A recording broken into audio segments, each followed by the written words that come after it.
Good morning, class. We are still in our discussion on defective contracts. Today, we're going to start with the second type of defective contract, and that is voidable contract. To refresh your memory, we had our discussion last time on rescissible contract. That is the first type of defective contract. In rescissible contract class, the defect is usually with the object, as when the object was transferred by the guardian and the ward or the absentee suffered lesion or gross inadequacy in price of more than one-fourth of the value of the thing, or the thing that was alienated has issues. Therefore, in rescissible contract, I would say that the defect is basically an object. In voidable contract class, which is covered by Chapter 7, the defect is usually with consent.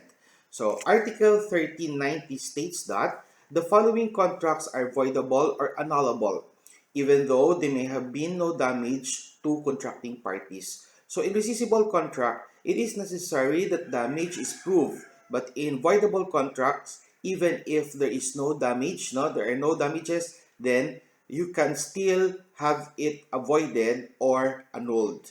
Now, the first type of contract that is considered voidable are those which one of the parties is incapable of giving consent to the contract. And number two, those where the consent is vitiated by mistake, violence, intimidation, undue influence, or fraud.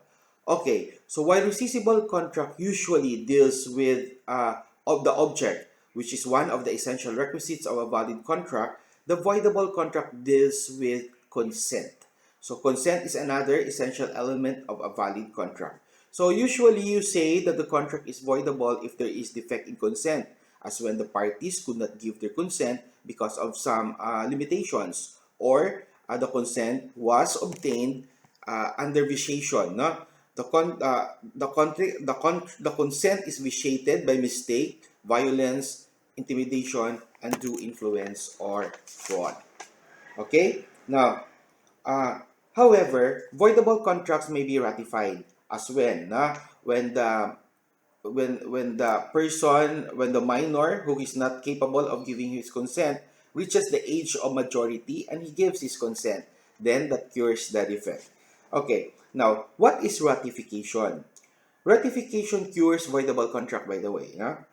Ratification or confirmation is defined as an act or means by virtue of which efficacy is given to the contract which suffers from vice of curable nullity.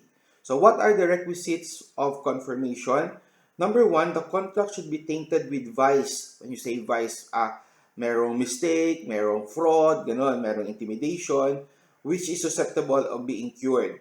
The confirmation should be affected by the person who is entitled to do such under the law. So kung sino yung tawag nito, yung entitled to confirm or to ratify the contract, siya ang dapat magbibigay. It should be effected with knowledge and reason which renders it voidable. Okay?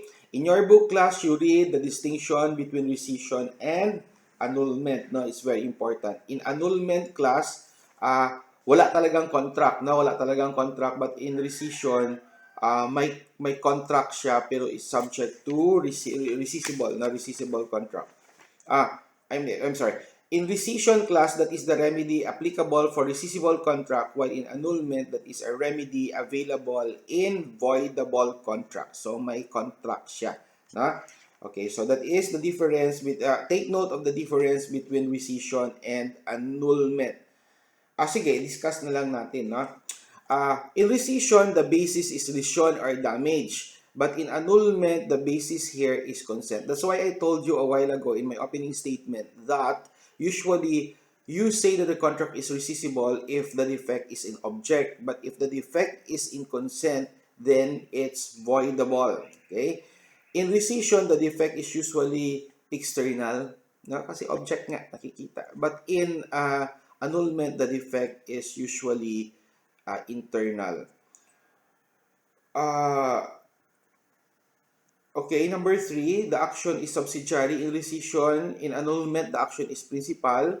Number 4, the plaintiff may be the plaintiff, no, the one who will ask for rescission may be a party, no, the one yung ward mismo na na-deprive siya ng ano niya ng adequacy in price, no, ng price niya, or a third party, as when the thing sold was the object of litigation. Na? And dito naman sa annulment clause, the plaintiff must be the party to the contract. So kung sino yung vitiated ang consent, siya ang dapat mag-file. Okay? So how will you cure a voidable contract? Voidable contracts can be cured by way of ratification, and we have defined ratification. It's found in Article 1392, no? Ratification extinguishes the action to annul a voidable contract. Okay? So, yan ang second type of defective contract, which is voidable contract. Again, I would like to reiterate, the first type is rescissible contract. The defect there is object. In voidable contracts, the defect is with consent. In voidable contracts, it could be ratified. It could be cured by way of ratification. In rescissible contract, the way to cure it by way of ratification also. Okay, so take note of these things, class. Next video, we will have the third part, which is the third type of defective contract, which is an enforceable contract. This time, the defect here is in form. Okay, so have a good day, class.